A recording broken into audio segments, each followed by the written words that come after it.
Hello મિત્રો, ધોરણ 8 વિષય ગણિત અને ચેપ્ટર નંબર 1 સમય સંખ્યાઓ. આ સમય સંખ્યાઓ એટલે શું?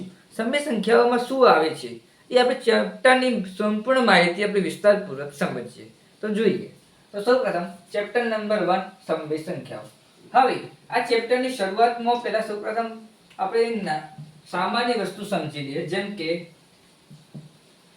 પ્રાકૃતિક સંખ્યાઓ. આ પ્રાકૃતિક સંખ્યાઓ, પછી પૂર્ણ સંખ્યાઓ જે છે એ આપણે જાણીએ છીએ કે પ્રાકૃતિક સંખ્યાઓ આપણે કઈ રીતે કહેવાય કે 0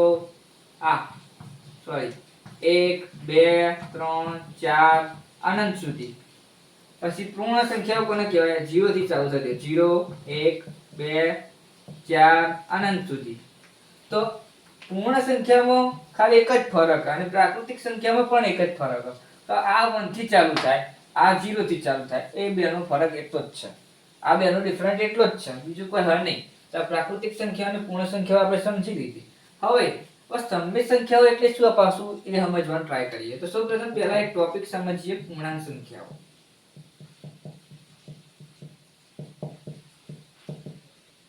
પૂર્ણાંક સંખ્યાઓની વ્યાખ્યા આપવી હોય તો કઈ રીતે અપાય? તો જુઓ, ઋણ આવે, ધન આવે અને શૂન્ય પૂર્ણાંકોનો સમાવેશ થતો હોય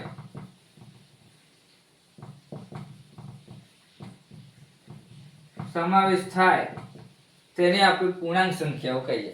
એટલે કે પૂર્ણાંકો કઈ રીતે બને કે ધન હોય, ઋણ અને શૂન્ય નો પૂર્ણાંકનો સમાવેશ પૂર્ણાંક સંખ્યાઓ બનાવી, એવું આપણે સમજીએ. પ્રાકૃતિક સંખ્યાઓ આપણે જોઈ, 1 થી ચાલુ થતી હોય પ્રાકૃતિક સંખ્યાઓ. પૂર્ણ સંખ્યાઓ 0 1 2 3 4 એવી રીતે પૂર્ણ સંખ્યાઓ કહેવાય. અને પૂર્ણાંક સંખ્યાઓ જે ધન, ઋણ, શૂન્ય બધાનો સમાવેશ થતો હોય એને પૂર્ણાંક સંખ્યાઓ કહેવાય.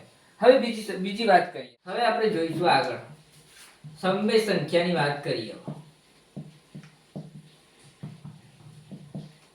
સમય સંખ્યાની વાત કરીએ તો સૌપ્રથમ સમય સંખ્યા એટલે શું? સમય સંખ્યાને હંમેશા p/q વડે દર્શાવાય.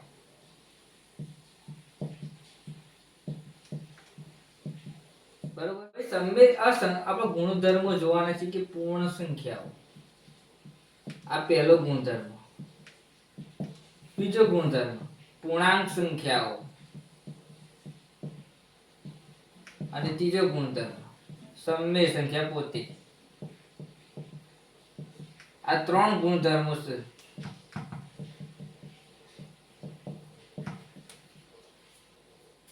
મારી YouTube ચેનલમાં તમે નવા આવ્યા હોય તો સબસ્ક્રાઇબ કરી દેજો. હજી કરી નથી, કરી દો. સબસ્ક્રાઇબ કરીને લાઈક આપી દો, શેર કરી દો અને કોમેન્ટ કરીને જણાવો કે વિડીયો કેવો લાગે છે. હવે આગળ વધીએ. આવું એક્ઝામ્પલ જોવાનું છે આ ગુણધર્મ પ્રમાણે કે વિભાજનના ગુણધર્મોના ઉપયોગ કરીને શોધો.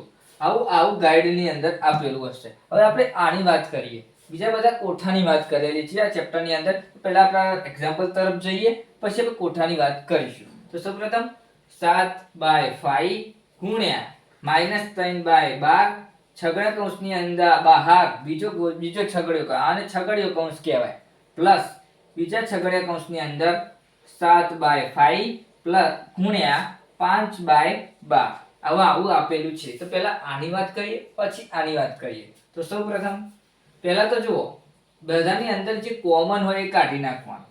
સૌપ્રથમ તો જુઓ 7/5 અને 7/5 આ બેના અંદર સેમ આપેલું છે, તો આપણે એને કોમન કરી દઈએ. તો 7/5 કૌંસની બહાર કાઢી નાખીએ. બરોબર. હવે શું કરવાનું છે કે ગુણાકારમાં લઈ લઈએ. બરાબર. હવે આ છગડા કૌંસ અંદર એન્ટર કરી દઈએ.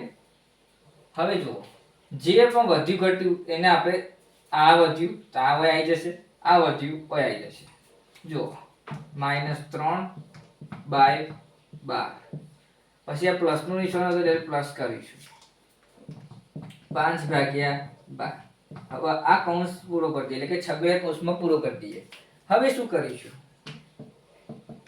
આ 7/5 તો એમના એમ જ રહેશે. બરાબર. હવે જે જોવાનું છે આ જોવાનું છે.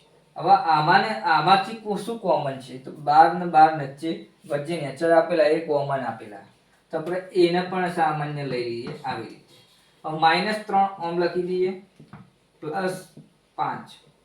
હવે જાણીએ છીએ કે પ્લસ માઇનસ માઇનસ થાય, 3 માં 5 જાય તો 2 વધે, પણ મોટી સંખ્યાનું ચિહ્ન આવશે એટલે 7/5 ગુણ્યા એટલે 2 આવશે ભાગ્યા 12.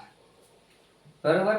હવે 12 ને 2 આવી ગયા. હવે આને કઈ રીતે સોલ્યુશન કરીએ તો સૌપ્રથમ 7 તો 7 મૂકી દેવાના, 5 એમ ને એમ ગુણ્યા 2 6 દુ 12, 6 એમ એટલે 1 વધ્યો એટલે આટલે 1 ભાગ્યા 6.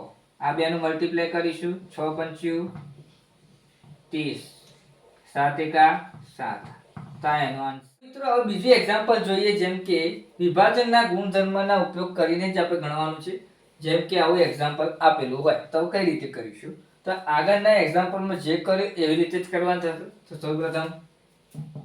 સૌપ્રથમ જે કોમન હોય લઈ લઈએ. કોમન શું છે? 9/4, 9/4, એવી રીતે બે સેમ ટુ સેમ છે, એને આપણે કોમન લઈ લઈએ 9/4 ગુણ્યા, હવે જે કોમન ના હોય એની અંદર લઈ લઈશું છગડીયા કૌંસની અંદર. તો આ છગડીયા કૌંસની અંદર 4/12 એટલે પ્લસ નું નિશાન છે, પ્લસ લઈ લીધો, -3/12. હવે જે કોમન અમારે લઈ લેવો, નેચરલ 12 કોમન છે તો 9/4 ગુણ્યા, તો 12 નેચર 4 પ્લસ -3. 9/4 એમને એમ લખીશું. હવે પ્લસ માઇનસ માઇનસ 4/3 જાય તો 1 વધે ભાગ્યા 12. હવે શું કરીશું? 9 એકા 9, 12 ચોક 60. તો એનો આન્સર. એક્ઝામ્પલનો આન્સર મળ્યો. આવી રીતે ગણવાનું થશે. આવતા વિડીયોની અંદર આપણે નવી ટ્રીકની સાથે એટલે કે નવી રજૂઆત કરીશું, નવા એક્ઝામ્પલ લઈશું અને સમજણ પડે તે રીતે આપણે સમજાવીશું.